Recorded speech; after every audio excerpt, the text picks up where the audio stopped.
If there's a question on my heart, you got it. Because I'm going to tell it. I promise I'm going to tell it. I ain't even going to go around the mountain because I'm going to tell it right the first time, right? But then I might need to go over and through and around the mountain sometimes.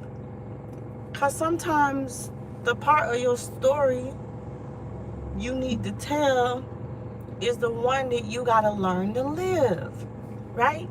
Because if you don't learn to live it and you don't give yourself time to process it, then you only gonna be telling the narrative where you remain the victim. And I know it's time for us to stop playing the victim. And it's not that life don't be happening, that shit don't get real. That ain't even what I'm saying. What I'm saying is, it is time to stop only being one thing when we are absolutely multifaceted, deeply rooted, sacred ground, right? You are, we are. And when we come together, yes, we are more than what will meet the eye. This one ain't got no lenses. Because I want to see us, right? I want to see us. I want to see you. I need to see me. Because it's hard to see you if I'm real with me. And so a lot of things that I was dealing with, trying to overcompensate when it came to people, I didn't know for a very long time had nothing to do with me. It ain't had nothing to do with me. It had to do with them. Because it is hard, really, truly hard for a person to see you a way when they don't see themselves that way. Yes, prime example. Let me just give us an example, right? So I've always been a guy's girl, right? So I can kick it with the fellas. I've always been that way. Not sleeping, kicking it with the fellas. In high school, I had a group we was in, and I was the only girl. They called me Mama Ugly. But in the group, all the girls would say, oh, you got to be sleeping with him, oh, you fucking him. And literally, I used to be like really big mad with people because I didn't understand. And so what I'm explaining is to how it's hard for people to see you sometimes when they see themselves a certain way. And so I got all these guy friends, and we all cool. I learned a lot about football and things, and I would go back to work talking about the football game. Like I knew when you saw how Rondé Barber ran that touchdown, all the dudes at work thought I knew what I was talking about, but I didn't. I was just repeating what the boys said. Never mind, back to the thing. So they was like, oh, you got to be sleeping with them and him. And I'm like, I'm not. And so it took me a very long time to process the reason why it was projected on me that I had to be sleeping with my friends, literally autonomous, agape love with males, because women, we can have relationships with men. At least I can. I can have a relationship with a male, even if he fine as hell. That don't mean anything.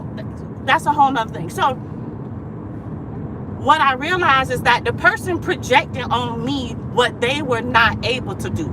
They did not have the ability to be a friend of a male and not sleep with them. And so they were projecting off on me who they are. And I didn't know that. And I was really defending it. And I'm talking about really big mad because I ain't never even have a sexual thought about my friends. And then now you telling me what I would do is if they could like predict my future. But what I realized what they was predicting is what they would do.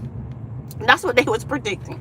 And so when I say, if there's a question of my heart, right, I understand now why individuals is even hard to receive the agape, the authentic love and support that I come with, right? And so male, female, tree, like it's everybody can get it because it's just how I'm wired. It is truly, I'm wired. And then I didn't know I was wired differently. I thought for a very long time that everybody was wired like this. And so when I thought of the way I thought about you, that you thought about me, and that's not true. That's not true. That's not true, right? That's not true. Because everybody don't have the heart that you have. And it's okay. Like, it took a long time. My godmama had to tell me, and this was, I was in middle school, Sierra, everybody don't have a heart like you. And I didn't understand what she meant. Because if I felt this deep thing that I wanted to help you and support you and be there, that how was I feeling something different from you? And I think I knew as a child that we were absolutely supposed to be reflections to each other. We're supposed to be our help, a present help in the time of trouble. I think God meant it that way, some type of way, right? And here's why you're not on the planet all by yourself, because we are supposed to help one another. We were supposed to share in each other's sufferings, but also share in the celebration. We are overcome by your testimony and by your story. So we not supposed to do this alone. And I knew that as a little person. And so I didn't know that people have ill thoughts and can be in your presence, and people will smile in your face and do something different. These are things of the human ways that I needed to learn, because I didn't come with those things. And I didn't need to learn them because I wanted to treat people the way they treated me. I need to learn them so I can gain some self-agency and some awareness, right? And so it didn't mean that I wasn't going to continue to love people and want to support people. And my message is that a better you equals a better me. I can't change, because when I tell you, it is my default mode, my natural mode. It's just where I am. But I can be aware and now understand that everybody has a choice, and we don't all think the same way, and so therefore we're not gonna all move the same way.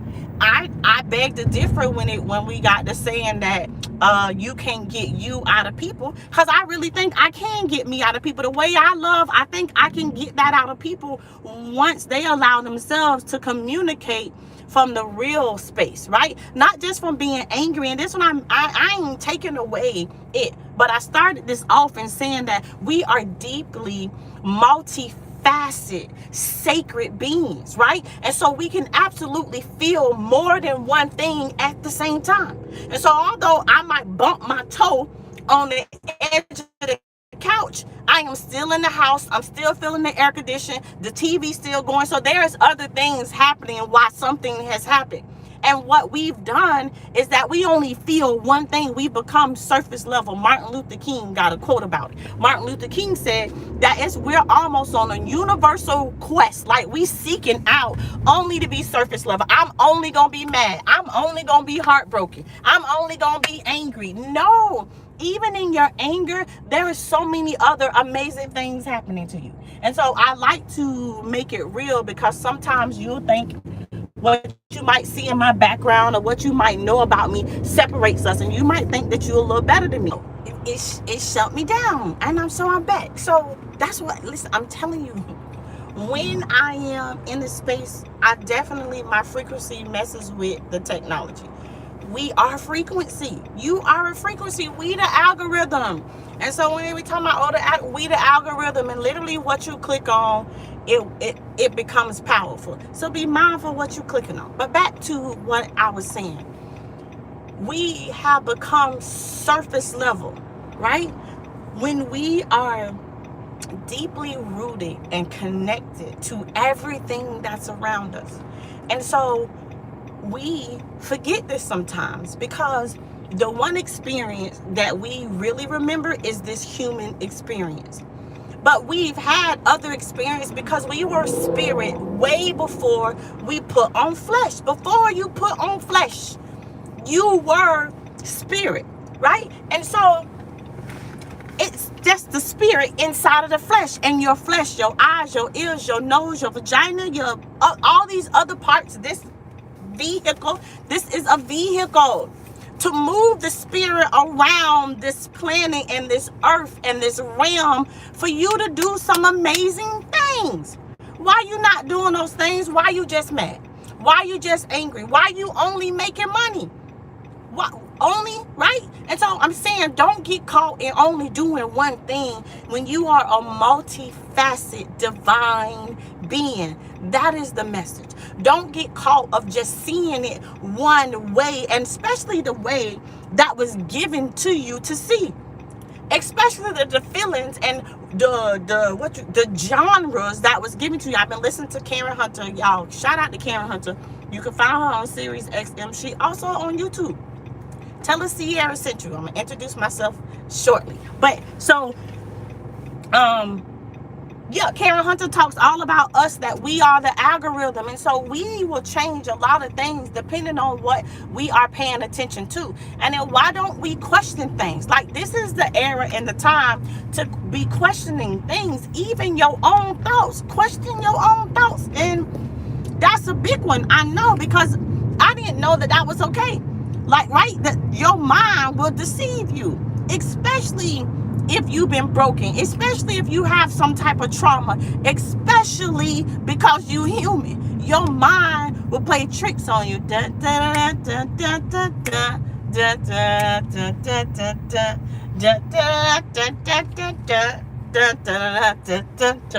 guess what? At night you won't be able to sleep, and you gonna toss and turn until you align with those things that your heart is saying to you, to those things that are truly yours. Because you will mess around and tap into a frequency just like a radio station. Ain't no different when you trying to look for a radio station. You run across other radio stations. Although it's not the one that you're looking for, we are no different from that. If we are not tuned in to our authentic frequency, you will pick up other frequencies, and then you'll start moving and thinking and acting differently or lower than the frequency that you were designed to be. That's it. And so allow yourself to understand thyself and give yourself grace, but don't just go for the first thing, right? You could be mad in addition to moving where your love don't have to feel like damage, right? It's up to you. Y'all, that's the message. Y'all keep smiling, keep shining. A better you equals a better me.